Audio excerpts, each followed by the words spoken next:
Saya minta dari ngaji malam ini sampai berpikir secara cerdas, berkelanjutan. Di antara yang diceritakan di surat Yasin itu ada ayat wa ma liyala a'budul ladzi, ayo dibaca. Wa ma liyala a'budul ladzi fatarani wa ilaihi turja'un.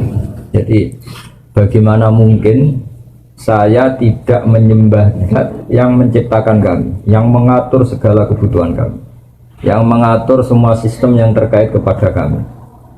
Wa ilaihi turja'un, toh pada akhirnya kita hanya dikembalikan ke Dia, ke Allah Subhanahu wa ta'ala. Misalnya gini, Anda hidup itu butuh apa coba? Yang jomblo butuh nikah ya? Terus istri kamu atau calon istri kamu itu bisa aja sudah mati sekarang. Tapi Allah bisa menciptakan lagi, insya Allah ya. Katanya teman saya gitu, kalau ada Joko tua digojok gitu, calon istri kamu sudah mati. Nah ini cerita singkatnya gini ya. Ada 3 utusan Nabi Isa. Salah satu kampung yang namanya masyhur, namanya kampung apa? Antioquia apa? Antioquia. Intinya kaum ini semuanya nggak iman sama Allah, ateisme. Mirip orang Korea gitu, kira-kira itu ateis. Kemudian ada satu petani yang iman, yang cara berpikir kita ini bagaimana mungkin kita ini tidak menyembah zat yang menciptakan kami. Kira-kira sang raja yang minta disembah itu pencipta apa enggak? Enggak kan? Fir'aun juga enggak, Yesus juga enggak. Semua selain Allah tidak berstatus pencipta. Kalau sama-sama nyembah, ya nyembah yang menciptakan. Makanya kata beliau, kata Habib An-Najjar, wa maliyah la a'budul ladzi fatar. Bagaimana mungkin saya tidak menyembah zat yang mengatur kami, yang menciptakan? Hanya satu kelaziman. Kita terima kasih sama orang tua saja kelaziman. Terima kasih sama bos yang menggaji aja kelaziman. Sama teman yang menolong saja kelaziman. Apalagi sama Allah yang menciptakan kita. Tentu kita menyembah Allah adalah satu kelaziman, satu keniscayaan. Maka kata beliau, wa maliyah la a'budul ladzi fatar. Bagaimana mungkin saya tidak menyembah zat yang menciptakan saya? Toh wa ilaihi turja'un, pada akhirnya kita kembali kemana coba? Sama nyari uang kayak gini ke Korea, ada yang jadi presiden, yang jadi macam-macam, pada akhirnya hanya kembali kepada Allah Subhanahu wa ta'ala. Dan ketika kita kembali, gampang saja bagi Allah. Zaman sekarang sampean hidup, bisa ngatur nyawa Anda enggak? Enggak kan? Kamu ingin hidup apa enggak? Enggak kan? Tahu-tahu hidup. Ingin punya hidung pesek apa Bang? Bang, tahu-tahu. Ingin punya istri solihah yang enggak cerewet enggak? Ingin tahu-tahu. Ingin dicintai apa mencintai tapi tidak kesampaian? Enggak, inginnya. Ingin dicintai apa mencintai tidak kesampaian? Dicintai. Tapi tahu-tahu mencintai dan tidak kesampaian.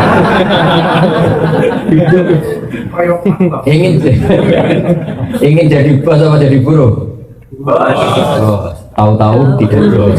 Ya ada bilang buruh. Tahu-tahu tidak bos. Jadi hidup ini tahu-tahu.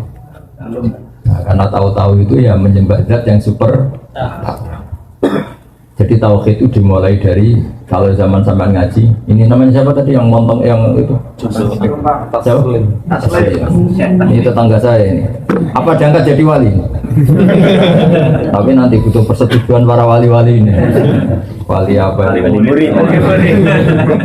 negara. Jadi hidup itu dimulai, kalau kita zaman dulu ngaji apa istilahnya, masya Allahu kana wa malam yasa lam yakun. Apa yang digadagi Allah pasti terjadi, yang tidak digadagi pasti tidak terjadi. Ini penting sebagai tauhid. Sehingga sampai mengalami apa saja, cinta ada kesampaian, kaya ada kesampaian, apa saja ada kesampaian. Sampean yang syukur saja. Karena andekan kesampaian punya istri itu ya tidak mesti maslahat. Kesampaian jadi orang kaya tidak mesti maslahat. Yang mesti maslahat adalah kesampaian ditakdir sujud sama Allah Subhanahu wa ta'ala. Yang bisa mensurgakan Anda itu sujud sama Allah apa jadi orang kaya?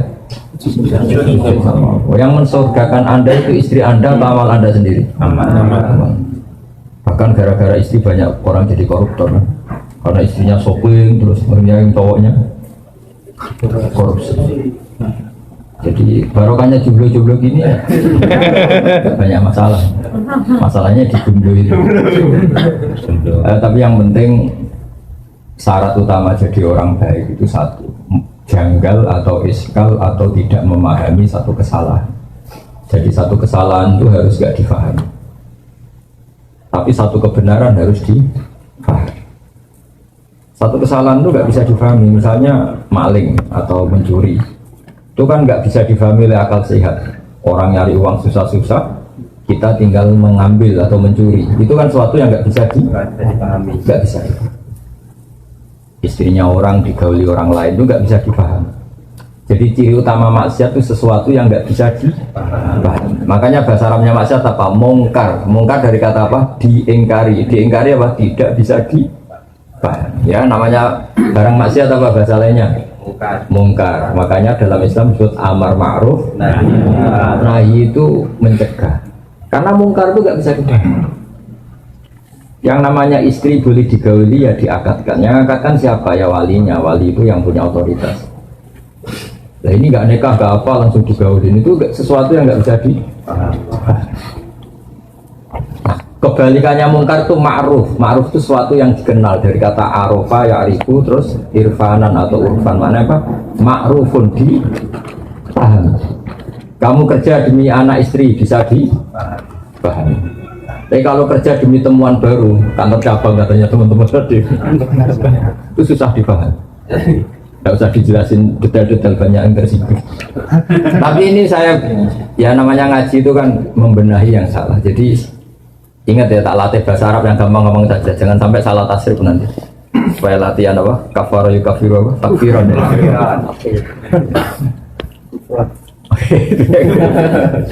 Jadi yang dikatakan ma'rufun, sesuatu yang dipahami atau dikenal, mudah dikenal oleh akal.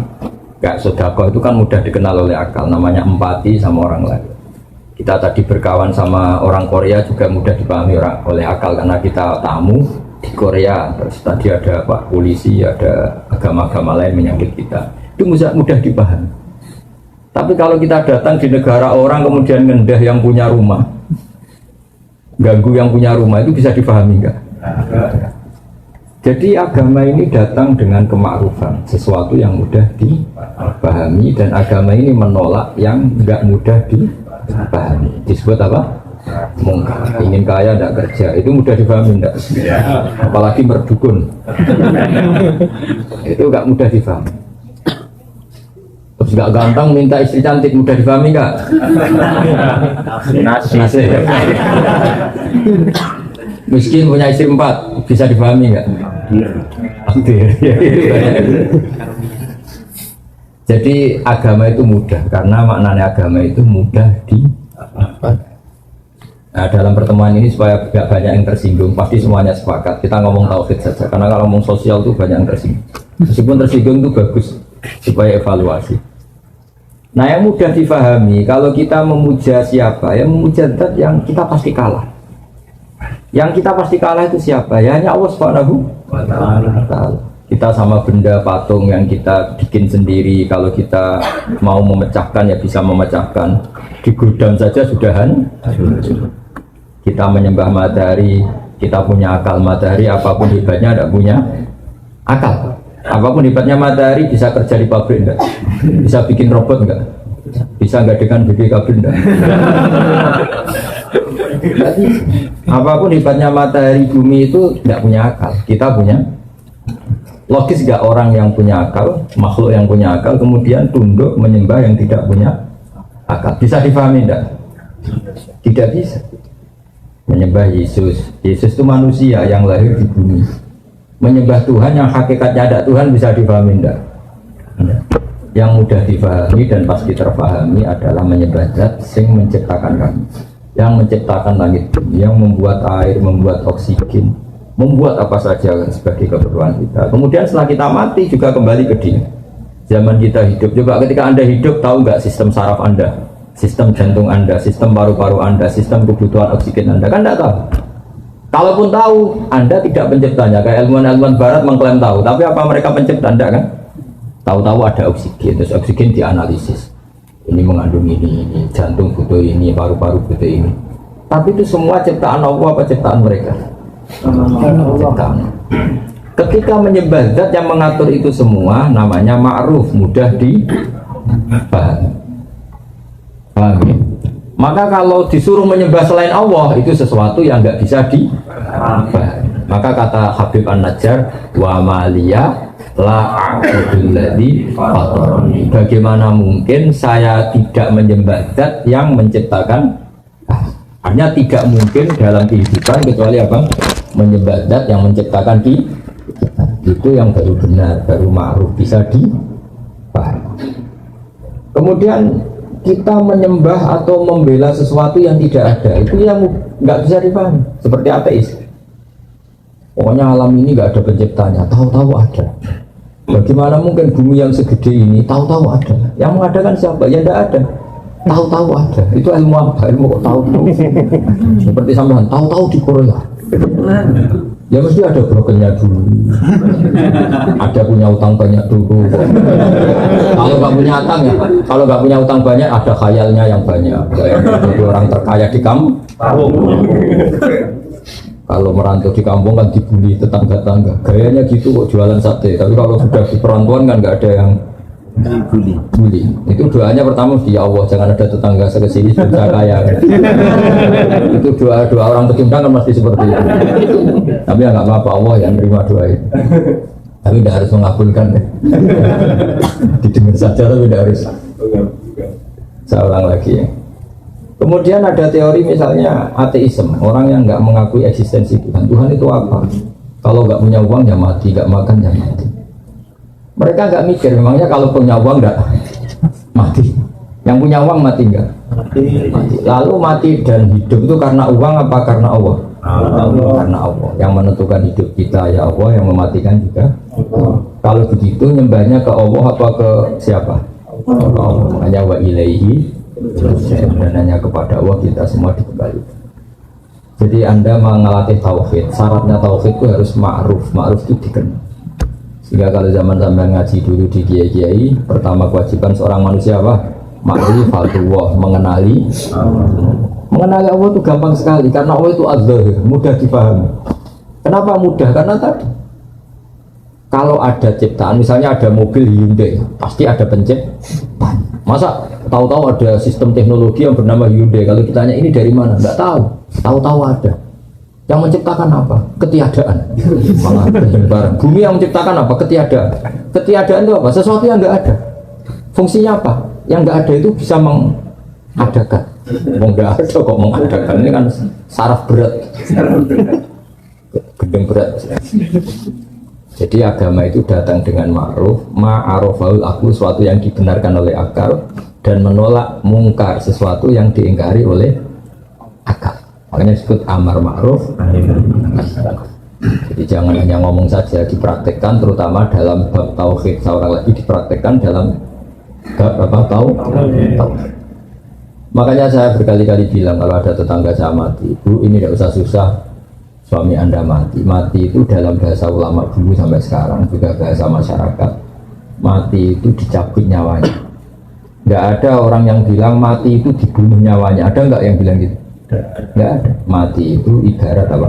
Jasad yang wadak, yang jismani, yang fisik, yang profan, rohnya diambil. Tapi roh sendiri nggak bisa mati. Sehingga kalau sampai nanti rohnya diambil, tapi insya Allah tidak sekarang lah, saya juga nggak ingin sekarang. Ya aja, setelah kaya apa setelah mapan? Apa setelah lunas utangnya milih? Apa setelah punya kantor cabang 4 tadi ya boleh? Tunggu apa? Setelah menikah. Masa setelah nikah langsung mati?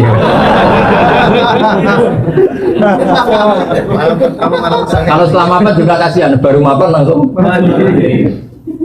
Apa setelah miskin sudah mati dulu miskinnya kan sudah dulu nyatanya tidak mati sampai. Tidak, misalnya nyawa Anda diambil, ini semua ulama sepakat dan masyarakat juga sepakat, mati itu namanya nyawa diambil, dicabut. Berarti roh sendiri itu tidak mati. Kemudian diambil ke alam baka, yang kalau difilmkan katanya ada gentayangannya, ada yang tidak, macam-macam lah versi itu. Yang jelas kita berkeyakinan roh itu kemudian menikmati doa yang kita kirimkan. Jadi mbah kamu kalau sampai doakan dari Korea itu tetap sampai. Jangan sama protes, malaikat Korea masa tahu bos.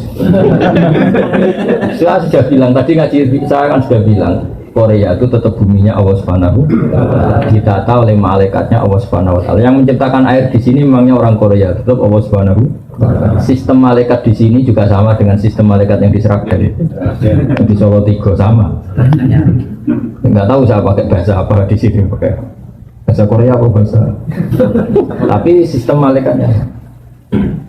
Sehingga karena kita tidak tahu cara kita hidup, juga tidak tahu cara kita mempertahankan kehidupan, setelah kita mati juga harus menyerahkan itu sama yang punya otoritas kematian, yaitu namun Allah Subhanahu. Kalau hidup kita tidak sebagai penyebab kehidupan, kalau kita punya mata juga tidak penyebab kita punya mata, kita punya jantung juga kita tidak penyebab punya jantung, semua itu karena dikehendaki Allah Subhanahu. Maka nanti setelah kita mati tidak usah iskal, tidak usah janggal, wah sudah jadi debu, jadi tulang belulang, masa hidup lagi. Karena kalau Anda menyoal itu, berarti Anda menyoal kehidupan Anda yang sekarang. Kehidupan Anda yang sekarang dari sperma. Sperma itu andekan seperti itu, orang sanggup nggak menjadikan manusia. Misalnya masih wujud sperma terus dikatakan ini nanti kelayaban di Korea. Masih sperma, masih mani itu, masih mani yang menjijikan. Terus saya gini kan, ini itu bisa nanti ke Korea, kelayakan.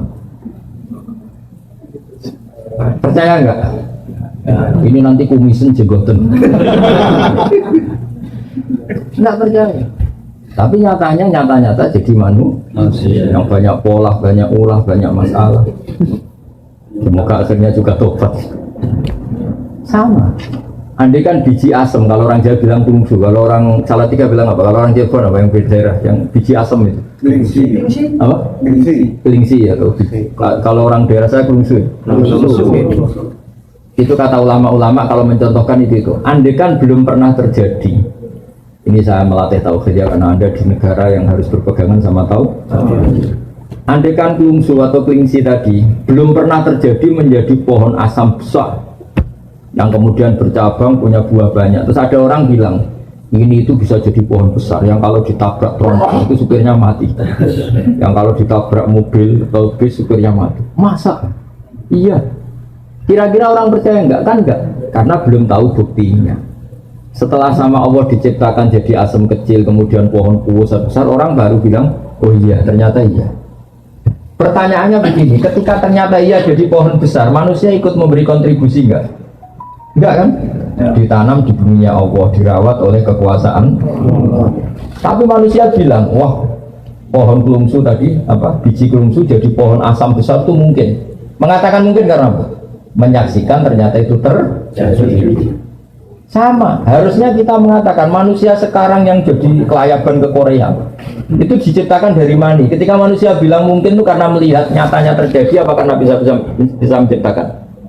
Karena nyatanya terjadi, manusia tidak ikut menciptakan. Jadi zaman kita jadi manusia yang banyak masalah seperti ini, jadi orang broken macam-macam, banyak orang ngayal macam-macam. Itu zaman dari mani menjadi manusia ikut menciptakan enggak? Enggak, tapi mengatakan mungkin karena terjadi. Artinya ada terjadi kekuatan besar yang menjadikan mani jadi manusia. Tapi setelah manusia ini jadi tulang belulang, orang-orang kafir mengatakan nggak mungkin dibangkitkan lagi karena itu sulit. Bagaimana caranya? Di zaman kamu jadi manusia juga nggak tahu caranya. Kok kamu percaya? Zaman kita jadi manusia kan nggak tahu caranya. Kok nyatanya jadi manusia? Maka setelah jadi tulang belulang pun mungkin jadi orang lagi. Soal kita tidak tahu caranya, mulai dulu kita juga nggak tahu caranya. Kenapa bumi ada, kenapa manusia ada. Maka serahkan sama yang punya cara itu, yaitu Allah Subhanahu wa Ta'ala. Makanya ada ayat apa? Ayo, ini tentang Yasin semua aja.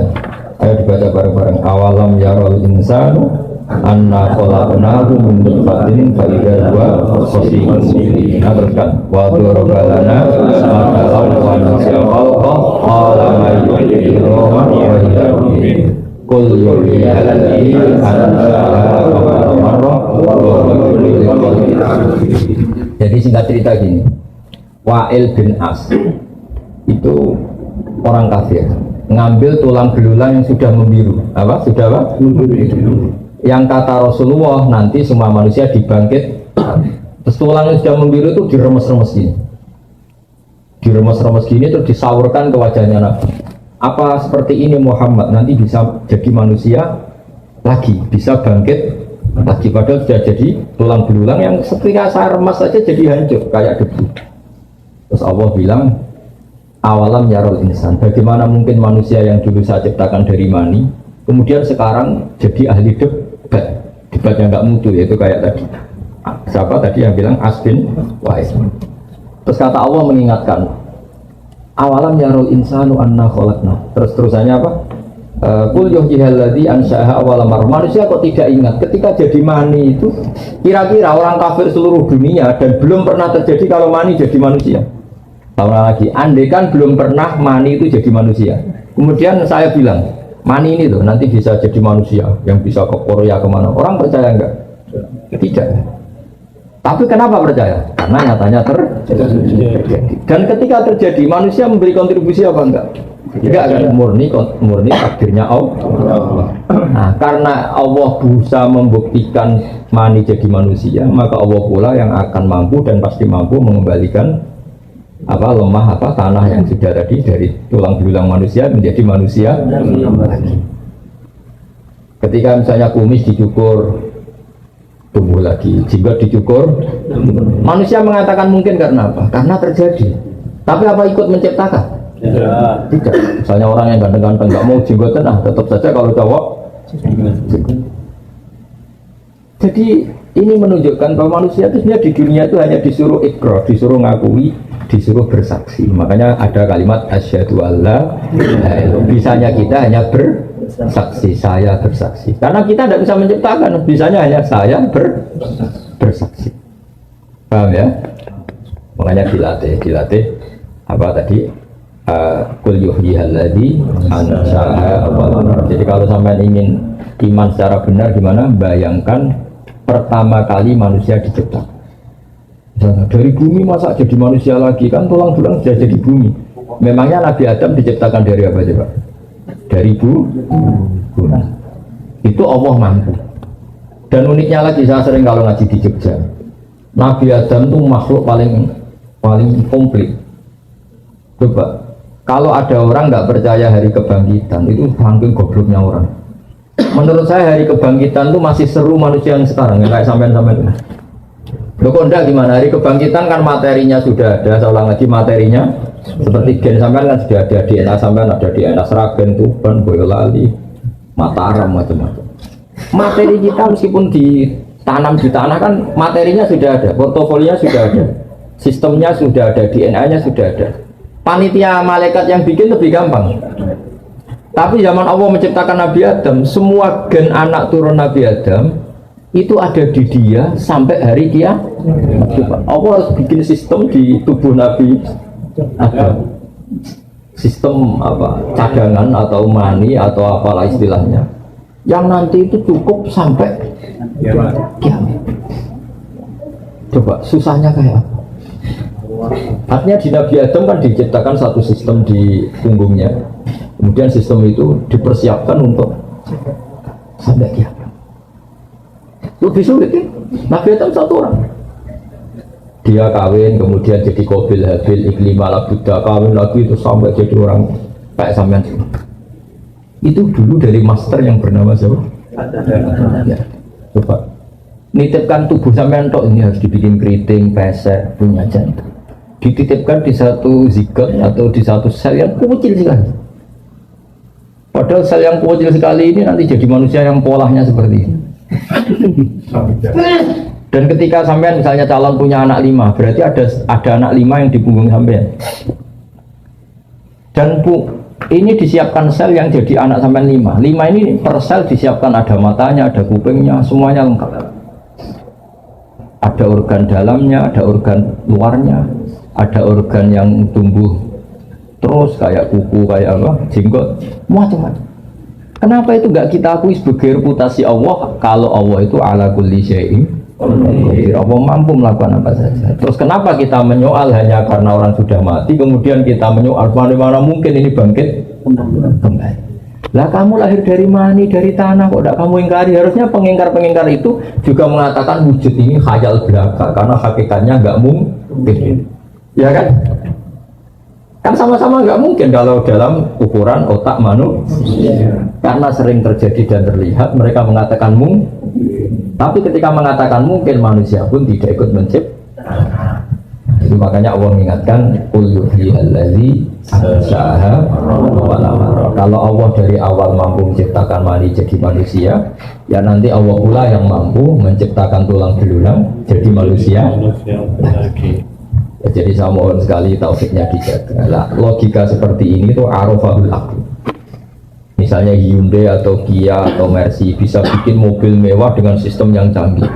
Barang mobil itu tabrakan ria, kamu bilang wah ini pabriknya tidak bisa mengembalikan lagi. Itu aneh nggak pikiran seperti itu? Kalau pabrik sudah canggih, masa kecelakaan terus dibilang nggak mampu mengembalikan lagi, kan jadi aneh kan? Mau bikin yang sedetail itu bisa, apalagi ini tinggal ngencengkan lagi kan gitu kira-kira. Kan lebih gampang. Karena kalau sudah kamu sifat wah pabrik ini hebat bisa bikin mobil yang canggih, tentu akan mudah mereparasi kalau ada kerusakan. Sama, Allah mudah saja mereparasi Anda setelah kematian. Bahkan nanti setelah Anda masuk surga direparasi ulang. Hidungmu ditata lagi, semua wajah kamu di. Makanya teman saya kalau guyon gini, Gus Pak tahu nggak kenapa para nabi itu ganteng-ganteng? Kenapa? Ini teman saya agak beli. Kenapa? Karena Allah nggak ingin capek-capek. Kalau nabi jelek, nabi kan pasti ahli surga. Natanya kelamaan.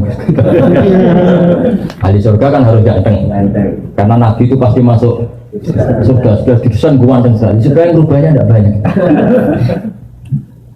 Tapi kalau orang beli-beli kadang salah, keriting, enggak, nomor. Udah bisa ngeramein itu. Itu nanti kalau jadi orang soleh itu ngerenovasinya agak sulit. Tapi kalau masuk neraka kan gampang cemplung gitu. Tapi dah semua orang berhak soleh gampang saja kalau orang renovasi mereparasi ya kun kayak keritingnya jadi bagus, pendeknya ditinggikan, peseknya ditata semua. Kalau ditata peseknya tok jadi bangir, wajahnya tetap gitu kan malah kayak Pinocchio jadi tetap ditata. Jadi ini penting ngaji tauhid ya. Saya ulang lagi ya, Islam itu datang dengan apa? Amar ma'ruf. Nah, yang namanya mungkar itu angkarohul akal. Akal sehat itu menolak. Kayak tadi misalnya alam ini dimulai dari ketiadaan.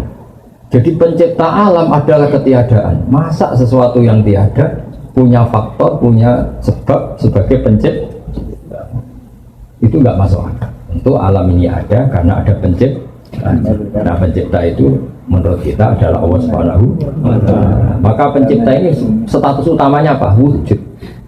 Ya, di mana-mana pencipta statusnya harus wujud. Maka mulai kecil kita diajari apa? Wujud. Namanya pencipta sama yang diciptakan dulu mana? Dulu pencipta. Makanya pertama setelah wujud tidak, dia harus zat yang pertama.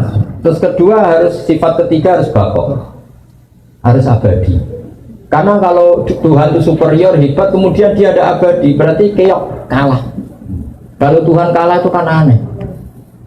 Masa pencipta mobil kalah sama mobilnya, terus dikejar-kejar mobilnya, lebih pintar timbang yang mencipta. Ini kan jadi aneh. Tetap penciptanya yang bisa mengatur mobil ini, dimatikan, dirongsokkan, dibuang, terserah yang menciptakan. Mobilnya tetap objek, penciptanya tetap subjek. Allah selamanya subjek yang mengatur kita semua, yang menghancurkan kita, yang menata kita. Allah tidak akan menjadi objek makhluknya. Allah tidak akan menjadi objek makhluk. Allah selalu jadi subjek makhluknya. Makanya disebut Al-Khaliqul Mukhtar. Allah pencipta yang bisa melakukan apa saja sesuai yang diinginkan. Ya, istilahnya yaf'alu ma yasha. Yaf'alu ma yasha. Jadi wujud, hidam. Terus keempat, Allah itu beda dengan makhluk. Kalau makhluknya makan cari uang, Allah tidak perlu makan, tidak perlu cari uang. Dan Allah nggak butuh makan, nggak butuh tidur. La ta'khudhuhu sinatun. Karena kalau Allah tidur, kalau kamu mau nakal, misalnya mau selingkuh, nunggu tidurnya Allah dulu. Kacau. Jangan sekarang, Allah masih bangun. Kacau nggak punya Tuhan gitu. Kacau. Maka sebenarnya Allah la ta'khudhuhu sinatun. Allah tidak pernah kantuk, juga nggak pernah tidur. Karena Allah itu mukhalafatul. Terus Sifat berikutnya apa? Allah itu berdiri dengan dirinya sendiri tanpa butuh yang lain. Allah tidak butuh. Kalau sampai ingin kuat kan harus makan. Kalau ingin fresh harus punya uang. Banyak kebutuhan Anda ini.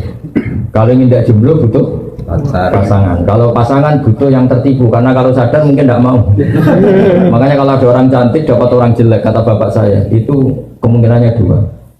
Yang cowok punya sesuatu, atau yang cewek agak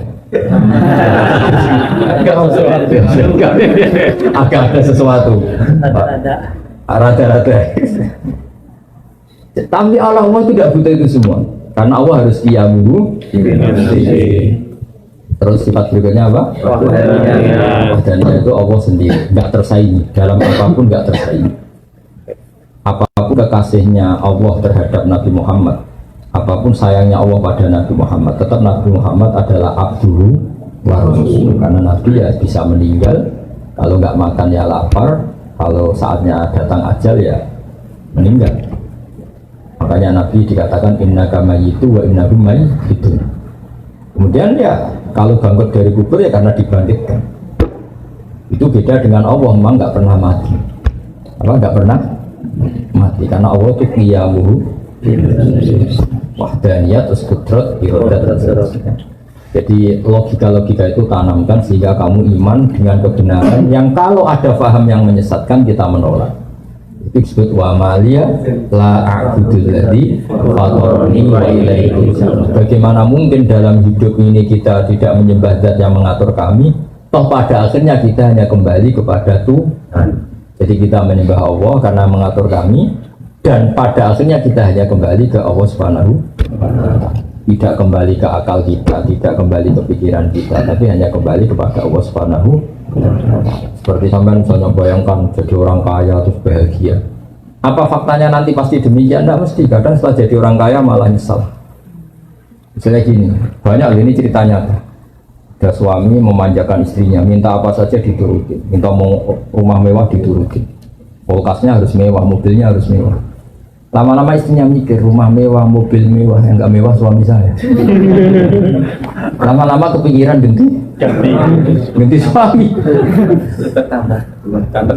Karena enggak, istrinya yang ingin ganti, karena tadi minta rumah mewah diturutin. Kalau rumah mewah pantasnya apa? Kulkasnya mewah, mobilnya mewah, karpetnya mewah. Tapi suaminya tuh pesek pendek. Lama-lama yang perlu dipikirkan, yang kurang mewah satu. Kalau kamu ngalamin gitu atau kobalah kita tidak pernah tahu. Jadi barokahnya kamu miskin pas apa? Rumah jelek, rezeki jelek, semua jelek. Maka istri kamu mikir sudah nggak perlu diganti, sudah pas semua ini. Maksudnya kita tidak pernah tahu. Kadang yang miskin juga bahagia karena serasi semua, Pak. Serasi semua. Ya ini cerita saja guyon, tapi Anda supaya tidak mengimani pikiran Anda yang kamu bayangkan itu tidak mesti masalah. Makanya kalau di kitab tasawuf itu ada guyonan, di kitab hikam pernah dengar itu namanya kitab hikam, itu kitab tasawufnya ahli sunnah apa? Jadi semua kiai alim tasawufnya ngikuti kitab apa? Hikam. Selain kitab Ihya, kitab apa? Kan ada beberapa kitab tasawuf yang paling populer diantaranya Ihya. Kemudian itu dijabarkan oleh Sayyid Abdul Al-Haddad jadi An-Naso'ih Ad-Diniyah wa An-Naso'ih Ad-Diniyah. Terus dijabarkan termasuk macam-macam lah oleh kitab. Ada seorang wali itu tukang manol, Hamal itu tukang manol. Jadi dia itu wali betul, tidak kayak sampean. Sampean ini baru jadi wali ini sudah kerja jauh-jauh gak jadi wali. Dia itu tukang manol, Hamal. Karena dia wali setelah dapat itu tukang manol ngangkatin barang dari pasar ke kendaraan. Karena dia wali itu, ya Allah, saya ini hanya butuh makan satu piring.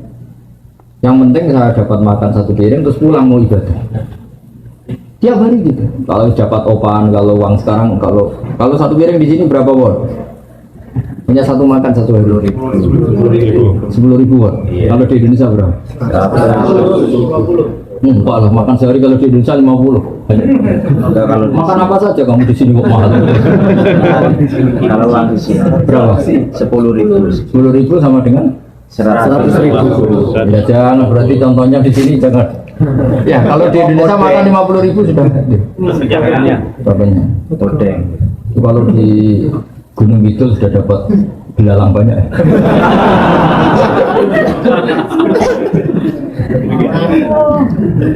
Dia tuh enggak, kalau sudah amal tadi, kalau sudah dapat upah 10.000 ya dia pulang, yang penting bisa makan apa? Bisa makan. Singkat cerita dia ngeluh, ya Allah saya ini wali engkau, ingin saya kalau sudah makan langsung masuk masjid ibadah. Jadi dia kalau sudah dapat uang 10.000 makan terus masuk masjid apa? Ibadah. Lama-lama dia berdoa, ya Allah buat saya dikasih rezeki agak butuh kerja. Tahu-tahu masuk pasar dicurigai jadi maling, entah apa sebabnya, pokoknya dituduh jadi maling, di penjara. Penjara tiap hari ada orang cuma makan terus, ya Allah kenapa jadi begini? Bukankah kamu minta rezeki tanpa kerja? Ya LP itu. Jadi intinya betapa manusia itu tidak usah ngatur Allah. Karena ada wali yang minta rezeki tanpa kerja sama Allah dijawab LP kan rezeki. Akhirnya Insya Allah kok jadi lagi. Bukankah Anda minta rezeki tanpa kerja? Makanya kalau doa itu hati-hati. Doa itu, apalagi berdoa ya Allah semoga dapat pasangan yang sesuai sama orang miskin, tidak kaya ya. Sudah miskin, tidak kaya, jelek, yang sesuai apa? Ya jelek, ya makanya tidak usah doa gitu. Ya Allah berikan jodoh yang maslahat untuk saya.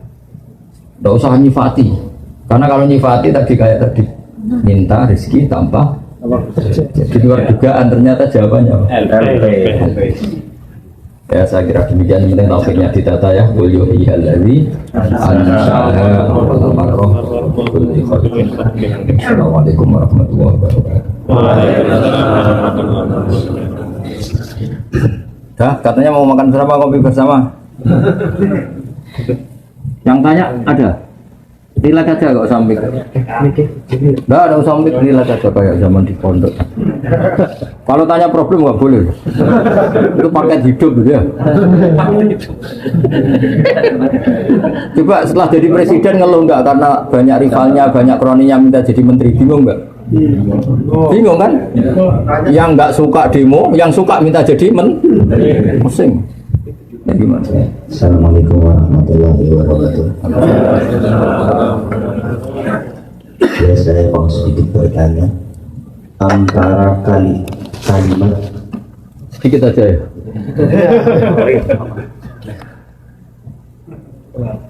Antara kalimat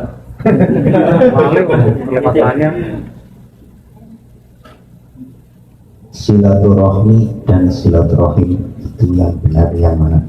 Yang benar ya nggak salah. Apakah itu benar semua?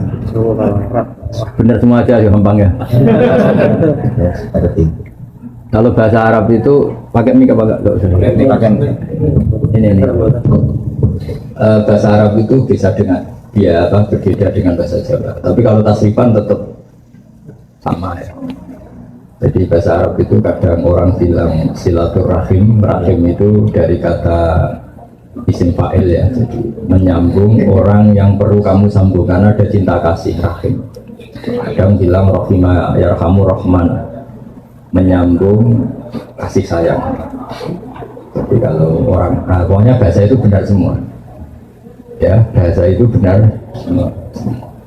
Karena kan kalau di Jawa itu bahasa Arab agak-agak dijawakan. Misalnya kalau sepakat itu dari kata muwafaqah, cocok. Orang Arab bilang apa? Mufakat. Ya apa? Mufakat. Parah lagi bahasa Jawa itu bahasa Solo sama Jogja.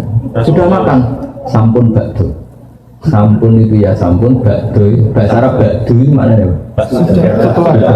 Jadi kalau diterjemah sampun bakdo ya sampun.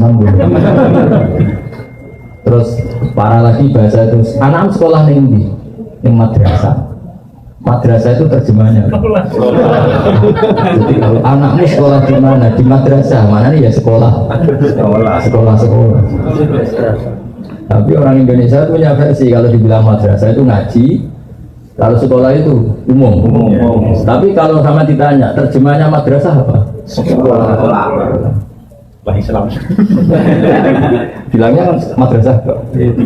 Jadi bahasa itu kalau ngalami apa peluluan itu karena mengalami transformasi luas macam-macam. Ya, jadi itu ringan saja ya, karena tadi silaturahim maupun silaturahmi secara bahasa itu sama. Yang penting maknanya itu menyambung unsur rahim. Yang lokal ya keluarga dekat, yang agak jauh ya saudara Islam, yang paling agak jauh tapi harus dilakukan bedakan. Makanya kata Nabi itu silaturahim itu ada 3. Ada orang yang punya 3 hak. Pernah dengar tuh orang yang punya 3 hak, yaitu dia keluarga kamu, dia tetanggamu, dia seagama dengan kamu. Itu punya 3 hak. Misalnya saya bertetangga dengan adik saya, berarti adik saya punya berapa? 3 hak. Hak tetangga, hak rahim, hak seagama. Terus ada yang punya 2 hak saja, hak tetangga dan seagama. Ada yang hanya 1 tok, kayak kamu di Korea ini sama orang-orang non muslim itu tetap harus baik karena apa? Hak bertetangga. Itu semua juga dikatakan silaturahim. Karena rahim itu kalau dihitung Nabi Adam, kenal sama Nabi Adam? Sama banyak apa lupa? Kenal? Nah itu berarti kalau dihitung Nabi Adam kan semuanya saudara. Setelah ada perbedaan agama, negara, terus apa sejarah, macam-macam, terus kayak nggak saudara, kayak Korut sama apa? Tapi tadi selagi masih mungkin semuanya itu diarahkan ke perdamaian. Karena agama ini suka apa?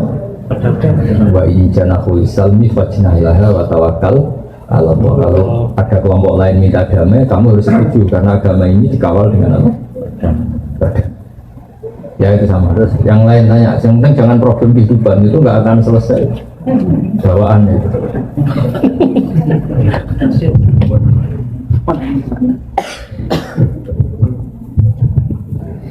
Assalamualaikum warahmatullahi wabarakatuh. Semuanya mana ngapak ya? Cilacap. Iya, baik ya ngapak. Pakai bahasa Cilacap aja. Kalau bahasa Indonesia nggak tak jawab.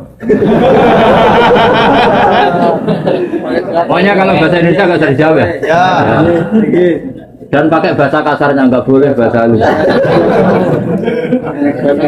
Priben lah, betul.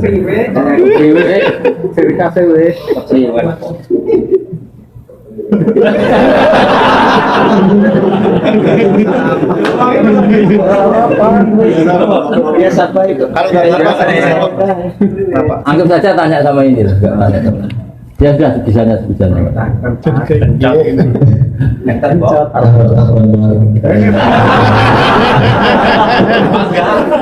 Ya wis boleh ono. Ngaji nang YouTube apa entuk pahala? Tentu.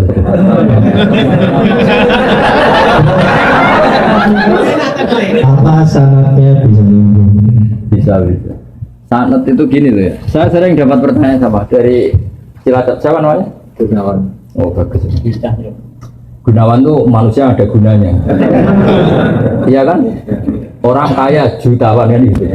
Tukang pewarta hartawan. Tukang ada gunanya. Maka kalau nyuruh sama ini gunanya banyak. Ya semuanya yang nyuruh pakai ini aja.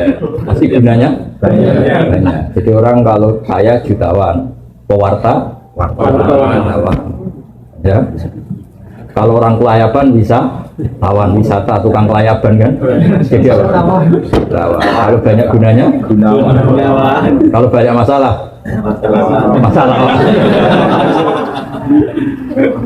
Begini ya, jadi ngaji saya di YouTube itu dari awal sudah saya ikhlaskan lillahi. Dan otomatis secara sanad itu tersambung. Yang ada syarat ketat itu kalau mau jadi mufti. Ya jadi apa? Mufti itu orang yang punya otoritas menghukumi halal haram, syarat tidak sahnya sholat atau syarat sah tidaknya nikah itu nggak boleh hanya sekedar ngaji di YouTube. Tapi kalau syarat ingin tahu kebaikan sudah cukup.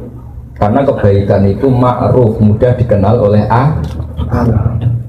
Jadi kalau syarat-syarat yang ketat harus ketemu gurunya, ngaji lama, terus akhlaknya harus baik, hafal Quran, hafal hadis, itu syarat untuk mufti, ya Pak? Mufti itu begini loh, fatwa sesuatu yang jelimet itu namanya mufti. Kalau sampean kan nggak perlu seperti itu. Pokoknya dengar ngaji saya yang bisa dilakukan, yang nggak ditunda itu sudah selesai. Dan potongannya ya nunda semua. Misalnya saya ngaji, wajib gak orang nyaur utang? Ayo jawab. Tahu toh? Ditunda apa langsung? Ketika kangen keluarga wajib gak terus ingin pulang atau ngirimin? Tapi ketika ada tadi kantor cabang gitu pikirannya mulai macam-macam. Nah, kenapa kalau mufti syaratnya ketat? Karena mufti itu akan menimbang hukum yang kayak iya kayak tidak. Itu harus orang alim, nggak boleh hanya lewat YouTube. Saya beri contoh ya Mas Gunawan ya, kayak iya kayak tidak. Misalnya gini, saya beri contoh. Kerja di Korea itu baik apa enggak? Kalau melihat sisi jauh dari keluarga agak baik, tapi apa artinya deket tapi enak? Enak itu raine ketok terus rezeki atau ketok. Itu namanya enak. Jauh tapi gak enak karena weselnya kirimannya banyak. Panjang. Nah kalau istri kamu rata-rata nelpon kangen orangnya apa kangen kiriman?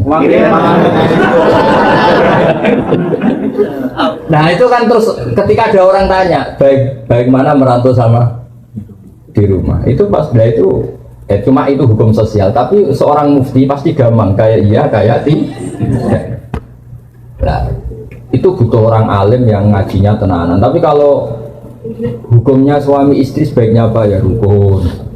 Itu kan nggak perlu mufti, pasti iya gitu apa?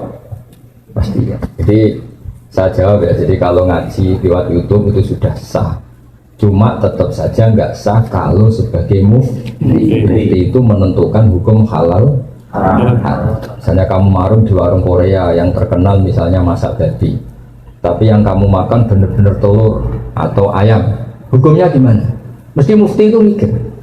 Kalau melihat ayamnya halal, tapi paling digoreng di wajan yang sama, diletakkan di piring yang sama, dan mereka nyuci piring pasti tidak dengan cara Kalau melihat gitu kayaknya tidak halal ya. Tapi kalau melihat bisa saja, meskipun bisa saja pas jatah saya piringnya baru. Meskipun kemungkinan itu entah. Tapi ya buat senam otak yang nggak mungkin dah mungkin saja. Tapi ini ya itu mufti. Misalnya sholat pesawat hukumnya gimana? Kalau melihat waktu sholat ya harus sholat. Tapi melihat kalau kamu sesuci misalnya, sesuci di pesawat itu wudunya kira-kira sempurna enggak? Buatan kan? Kalau sempurna dimarahin awak apa? Habis. Setelah wudhu tidak sempurna kira-kira tetap wajib sholat apa enggak? Mesti jawaban pertama wajib. Lalu sholat ini namanya apa? Sholat dihormatin waktu, hanya menghormati waktu. Tapi nanti setelah di kos-kosan atau di Korea harus dikodoi. Tapi ketika wajib ngodoi melihat wajah-wajah gini, wah sholat aja sudah menguntungkan, disuruh wajib ngodoi. Muftinya ngeper lagi. Karena wajah-wajah kayak sampean itu semua mufti pasti ngeper. Ini sholat fardu aja abot apalagi disuruh kodok. Hanya kalau ditanya hukumnya gimana Gus? Wajib sholat. Wajib ngulang enggak? Kamu enggak. Terus ada lagi orang tanya saya ini, orang nggak pernah sholat sampai 10 tahun. Setelah tobat tanya, saya wajib kodok nggak? Tak lihat wajahnya itu kalau diwajibkan langsung nggak sholat. Akhirnya saya sebagai kiai ngakalin, ya sudah sebenarnya kamu sholat dulu aja, nggak usah tanya kodoknya. Setelah setahun datang lagi, sudah tahu nikmatnya apa? Sholat.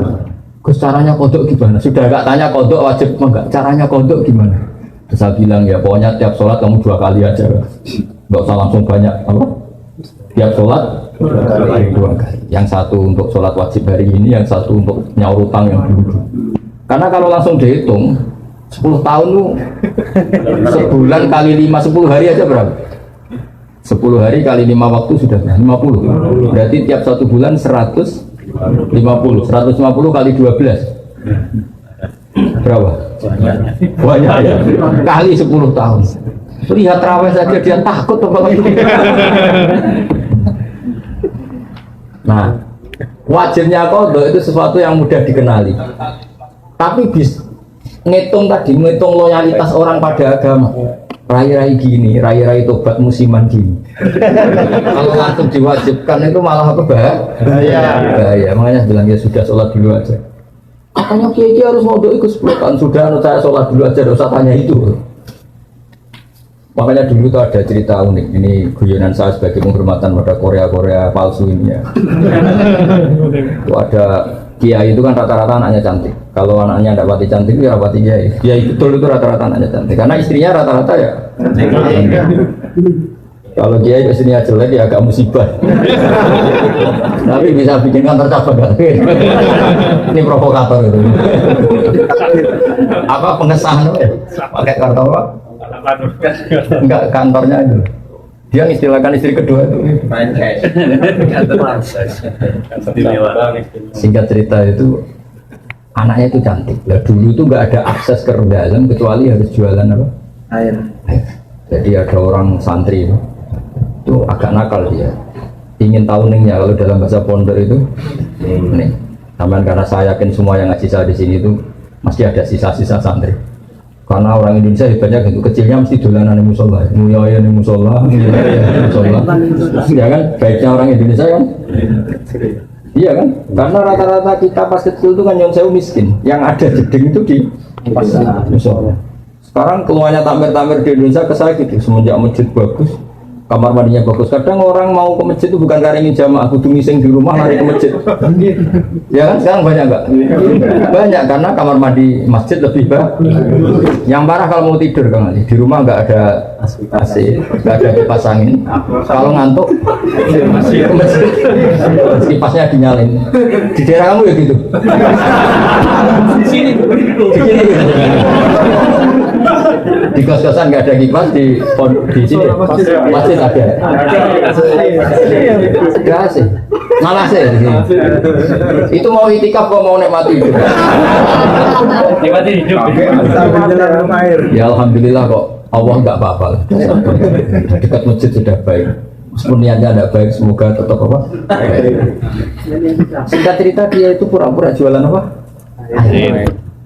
Kiainya senangnya begini. Ben baru kayak anakku disenengi banyu murah soalnya. Kiainya wali jadi tahu kelakuan tadi santrinya tadi di Barno biarin dapat air murah loyal kan. Lama-lama dibilang gini sama kiai, kamu seneng sama anak saya? Iya pak ya. Syaratnya kamu harus jamaah di depan 40 hari. Kalau itu selesai nanti kesini tak nikahkan sama putri saya. Oh semuanya bukan main. Dia jamaah terus di depan. Ini di Masjid Haram, cerita ini di Mekah. Nggak di Seragen, nggak di Solo. Jadi ini cerita kelas internasional, bukan kelas apa? Setelah itu sholat semangat dia. Syaratnya 40 hari di soft awal. Ya imamnya tentu imam Masjid Haram, nggak masuk imam nggak ini. Kalau di sini nggak jadi wali 40 hari belum. Ini di Masjid Haram yang satu sholat sama dengan 1000 sholat ya 1000 rakaat. Kalau sholat di sini satu sholat kan benar-benar satu. Kalau di sana lipatannya kan berapa? 10.000. Ada yang bilang semuanya ribuan, ratusan ribu. Terserah hitungnya sama. 40 hari. Hari ke-40 selesai sama kiainya digandeng santri. Ayo nak pulang ke rumah saya. Tak kawinkan sama anak saya sesuai perjanjian. Itu santrinya marah-marah. Pak Kiai, minyak uang. Sholat itu mau dijoli anak jenengan. Enggak bisa. Ternyata dia hari kedua ketiga sudah ikhlas, tidak karena cewek tadi, tidak karena putrinya kita tadi. Ayo nak pulang saya nikahkan sama anak saya karena sudah 40 hari.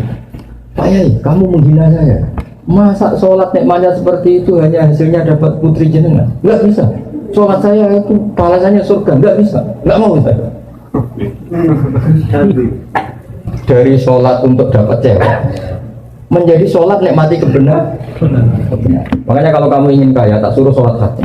Nanti kalau sudah sering sholat nikmatnya sujud, nikmatnya muasalah sama Allah, terus mulai berubah doa. Apa penting kaya apa enggak? Kalau kau masih ingin kaya terus berarti sholatnya masalah. Akhirnya enggak mau malah dikawinkan. Akhirnya kiainya yang merayu-rayu dia. Sudahlah tetap jadi mantu saya karena kiainya kesemsem ingin punya mantu ikhlas. Sekarang gantikan kiainya yang mati-matian kerayu supaya dia mau jadi menantunya. Karena ingin punya menantu. Bisa dibuktikan ya. Mau nyoba itu.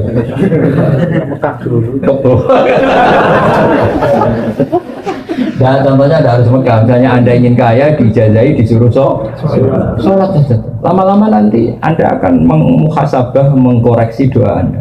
Betul enggak, betul enggak. Ya, Anda suka cewek, mati-matian, cinta mati. Setelah kamu sholat, nanti mesti ada alamat.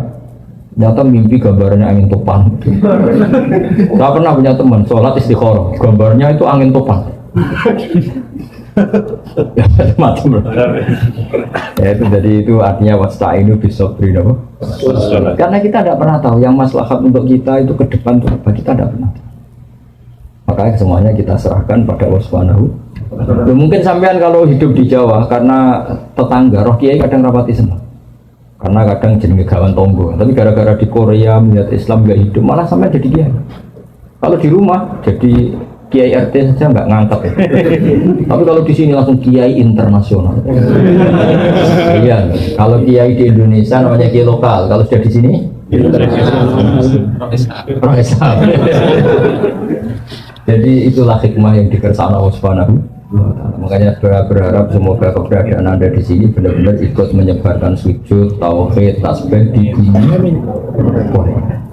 Ya sudah ya, cukup ini. Ada satu lagi juga. Ya. Sekali lagi ya, sudah. Dari mana ini? Magelang. Oh, Magelang. Nama saya Arifin dari Magelang, Pak. Saya tuh bingung dari dulu pengen tanya, tapi syarat masuk surga itu apa harus Islam gitu, Pak? Oh iya. Iman. Karena kan kalau orang Kristen, Buddha, misalnya Yahudi pun, kalau anaknya itu kan dari lahir juga suci gitu kan. Iya. Tapi orang tuanya kan ngajari yang menurut mereka benar. Jadi anaknya merasa itu yang paling benar gitu. Terus ngajari anaknya lagi. Iya. Nah, terus kalau yang masuk Islam, yang masuk surga Islam saja, berarti cuma berdasar bejo-bejonan gitu. Nah, saya beruntung lahir di keluarga Islam. Lah kalau saya Magelang lagi ya, Magelang. Kalau saya lahir di keluarga Buddha gitu gimana? Kan saya apes gitu. Nah, itu syaratnya itu gimana? Artinya jenengan pertanyaan ini sambil syukur ya. Iya. Kalau sambil syukur tuh relax, jadi gak marah-marah tanyain. Begini ya, jadi untuk hal-hal seperti itu kita iman saja sama yang ditentukan Allah. Pokoknya yang masuk surga itu hanya yang Islam. Kemudian kita tidak usah nyoal detail-detailnya. Misalnya nyoal detail-detailnya itu lalu bagaimana orang yang ditakdir lahir di keluarga Kristen kemudian diajarin Kristen. Karena hakikat kita ini tidak pernah tahu. Yang kita ketahui dari kenyataan itu tidak ada 1%. Ya Mas Arifin seorang yang kita tahu dari kenyataan itu tidak sampai 1%. Bisa saja orang lahir di negara Islam, di keluarga Islam, gara-gara miskin, gara-gara terlantar malah sama Islam denda. Ada yang lahir dari Kristen juga gara-gara trauma sama agamanya kemudian menjadi Islam. Hanya anaknya orang Islam pasti Islam itu kan mainstream, anaknya Kristen pasti Kristen juga mainstream, umumnya saja. Tapi kan kita sebenarnya nggak pernah tahu. Nah dari tidak pernah tahu itu diharapkan manusia semua itu runduk sama Allah, tawaduk. Pada asalnya semua itu wallahu a'lam. Tapi hukum formal, hukum syariat yang kita yakini adalah yang masuk surganya yang Islam. Kenapa demikian? Karena secara lahir kan gini. Misalnya ini begini. Presiden Indonesia itu siapa? Mas Arifin. Enggak, ini logika yang supaya bisa Anda terima. Presiden Indonesia sekarang siapa? Pak Jokowi. Kira-kira orang yang meyakini yang meyakini Tuhan tiga itu bilang gini, Presiden Indonesia itu ada tiga, Jokowi, Prabowo, dan Sandiaga. Orang yang seperti itu layak nggak dianggap sebagai warga negara yang baik? Tidak. Atau orang yang mengatakan Indonesia itu tanpa presiden, nggak ada presiden, ateis berarti kan? Jadi kenapa kita mengikuti syariat yang masuk Islam hanya orang Islam, yang masuk surga hanya orang Islam? Ya kira-kira sama dengan yang layak sebagai warga Indonesia yang meyakini Jokowi presiden. Ya banyak presiden itu satu lah. Yang sekarang ya Pak Jokowi. Ya Tuhan itu satu, yaitu Allah Subhanahu. Jadi makanya saya bilang tadi, makanya terima kasih jenengan tanya ini sudah ada ganjil. Islam itu datang dengan kemakrufan, sesuatu yang mudah dikenal. Yang mudah dikenal apa? Yang layak jadi warga Indonesia, yang yakin presiden itu satu, yaitu Pak. Lalu yang bilang presiden itu tiga, Pak Jokowi, Pak Prabowo, Pak Sandi. Jangan langsung tidak dianggap orang Indonesia, dia tetap orang Indonesia. Ya istilahnya ya ditobatkan, diberi apa? Pendidikan, diberi apa? Penjelasan. Ya, di sini fungsinya Rasul. Jadi hampir nggak ada di dunia sekarang, apalagi sekarang, orang yang nggak dengar Islam. Meskipun mereka diajari dengan agama masing-masing, apalagi sekarang Nyon Sewu ada sekolah perbandingan agama, ada TV, ada medsos. Sebenarnya mereka dengar. Jadi kalau mereka bilang nggak dengar sama sekali ajaran selain yang diajarkan orang tuanya, kira-kira bohong nggak? Bohong kan? Jadi gitu aja Mas Arifin ya, jenengan harus yakin bahwa yang berhak masuk surga hanya orang Islam. Yang lain-lain detail-detailnya semua kita tidak pernah tahu.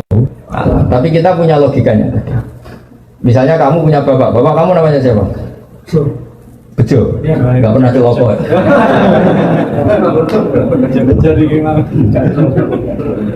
Ya iya, terus adik kamu meyakini Bejo itu nggak bapaknya, itu mesti anak juga. Ya kira-kira gitu. Orang yang meyakini Allah tidak Tuhan itu kan kurang ajar sekali. Apalagi yang meyakini Allah itu ada yang setingkat Allah, yaitu ini. Ada yang presiden tandingannya Pak Jokowi ini. Kan tidak pantas ya. Gak pantas itu mungkar, sesuatu yang akal gak percaya, gak mau. Ya, jadi saya kali-kali bilang ya, ciri utama agama itu apa? Membenarkan yang ma'ruf, yang mudah dikenali. Yang mudah dikenali apa? Yang pikirannya benar, akidahnya benar, itu yang harus dibenarkan. Dan yang harus dibenarkan itu yang pantas masuk surga. Ya kira-kira. Ya Mas Arifin ya. Bon santai-santai ini katanya Rahmat Amah sudah cukup ini ya. Acaranya apa sekarang? Foto bareng sudah, tinggal ngopi bareng ya. Assalamualaikum warahmatullahi wabarakatuh.